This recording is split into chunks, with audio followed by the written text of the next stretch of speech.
Chomwe chimapangitsa mkazi kuti asamakulemekeze. Palitu zinthu 5 zimene tikufuna kuti tizimvesese bwino. Nthawi zambiri tisamangomona kuti mkaziyo ndi amene samatilemekeza, nkutheka kuti pali nthawi zina ifeyo ndi amene timapangitsa amunafe. Ndiye ulemu uja chimene tingadziwe umabwera chifukwa cha chikhalidwe, behavior yathu, kuti kodi behavior yathu ndi yotani, komanso how consistent are we ngati ma husbands m'manyumbamo, kuti kodi sitimasintha zochita zathu, komanso character yathu, umunthu wathu, utunthu wa ifeyo ngati mwamuna m'nyumbamo ndi otani. Chifukwa chimene tingadziwe nchona kuti pali zikhalidwe zina zimene pang'ono ndi pang'ono zimakhala zikuchepetsa ulemu umene mkazi amatha kumatipatsa m'nyumbamo. Ndiye mosataya nthawi lero tigawane tiyambe ndi chinthu choyambira chimene chitha kutichosesa ulemu kuti mkazi asamatilemekeze, ndicho character problems.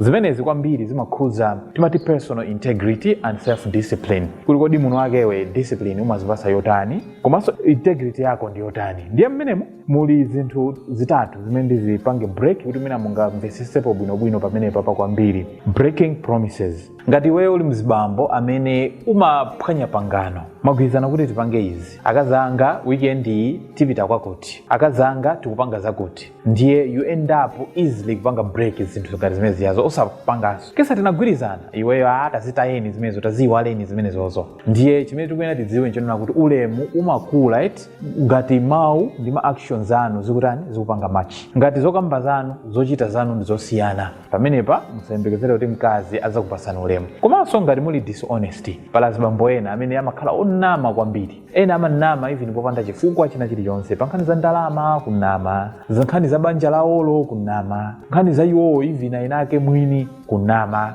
Ndiye kunama kapena dishonest imapangitsa kunena kuti trust, kukhulupirirana mbanja muja kuonongeke. Ndiye kukhulupirirana kuonongeka mbanja muja, ulemuso umatani automatically umachoka. Komanso tili mu character problems muli chinthuso chimene mati lack of self control. Pala azibambo ena ake amene amakanika kuzipanga control, amangokwiya, kungonyanyala zilizonse, they are abusive, kumunyoza mkazi, kummenya, komanso ma addictions, amangolezera, amangokhalira betting ndi zina zambiri.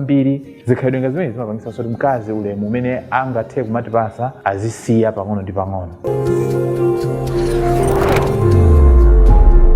Chinthu cha nambala 2 chomwe chimatichosesa ulemu umene mkazi akuyenera atipase, responsibility and leadership issues. Kwambiri tikakamba izi zikupanga relate kwambiri kumene mwamuna amapangira handle udindo wake m'banjamo, komanso mmene amaperekera masomphenya a banja. Chifukwa mwamuna ndi udindo wake opereka direction kuti banja lathuli likuyenera liyende motere. Ndiye ndifotokoze motere, choyambirira lack of responsibility. Pala azibambo ena ndi opanda udindo ndithu pa nkhani za chuma, even leadership ya mbanja, samatsogolera banja lawo zochita, komanso household support, samapanga support bwinobwino banja lawo. Ndiye zimene zikamachitika zimapangitsa kuti ulemu umene mkazi amene akhale nawo pa ife uzichoka pang'ono ndi pang'ono. Komanso lack of direction or vision in life. Pala azibambo ena alibe masomphenya ena aliwonse pa banja, kumangokhala mbanja basi bola masiku akupita, so palibepo ma clear goals chimene afuna kukwaniritsa kuchichita mkati mbanja, palibepo ma plan ena aliwonse, palibepo vision ena iliyonse. So izizi zimatsetsa insecurity.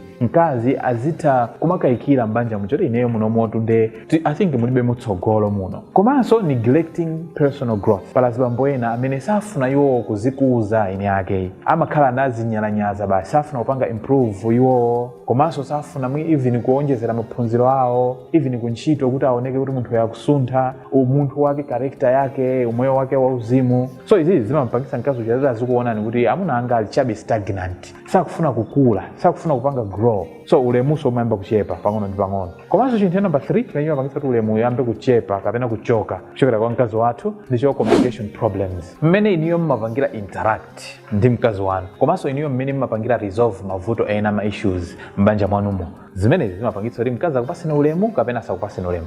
So mmene muli chitimati poor communication, simmatha kulumikizana bwino ndi mkazi wanu, mmalalata kwambiri, mmapanga shout kwambiri, ndino ama silent treatment, china chake chachitika ngokhala chete basi osafuna kuyankhula, mmatukwana, simfuna kuyankhulanso pa issue ina yake yomwe ili burning, zimenezo sindikufunanso kuti tikambiranenso zimenezozo, mmaopa ma important conversations. Zimene zimapanga create distance kutalikirana pakati pa mkazi wanu ndi inuyo. Chifukwa chimene tikuyenera tichidziwe nchonena kuti ngati pali kulumikizana bwino m'banja zimadzesa mutual respect. Wina kumulemekeza wina so kumulemekeza wina. Chinthu cha number 4 chomwe ayinake ife timapanga chimene chimapangisa akazi kuti asamatilemekeze ndicho respect and treatment in the relationship. Kodi m'banja mwanumo mmakhala zotani, mmalemekezana motani, komanso mmapangana treat motani? Chifukwa chimene tingadziwe nchonena kuti zimenezi zimapanga timati affect emotional safety. Banja lina lililonse limeneka likhale ndi emotional safety. Wina aliyense akumva kuti ineyo mtima wanga ndokhazikika m'banja muno. Wina aliyense kumazimva kuti pano pande ndinafika.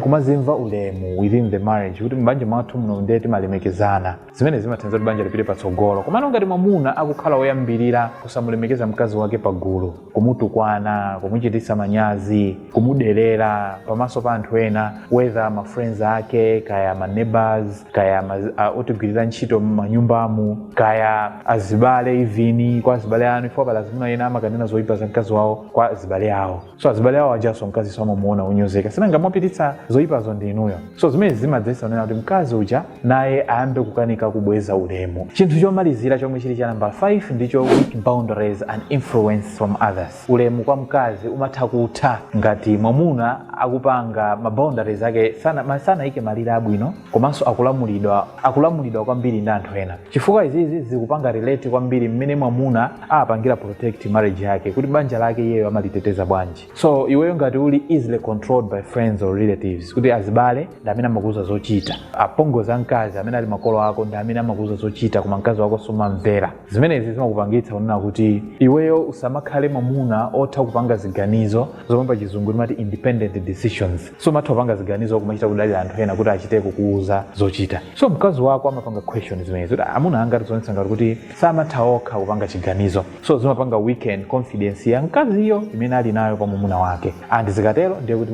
iye uji ulemu pa inuyo umakhala ukuchoka pang'ono ndi pang'ono. Ndiye ulemu uja nthawi zina tamangoonera ku ango ya mkazi wathu kuti ndi amene samatilemekeza. Nthawi zina zake ndizofunikira kwambiri kumazionanso ayina ake efe kuti mwina nkutheka pali zomwe ife tikupanga zimene zikupangisa mkazi uja kuti asamatilemekeze. If you find this video helpful, please like it and share, and don't forget to follow our page for similar videos. Thank you very much for being there and watching, and see you in the next one.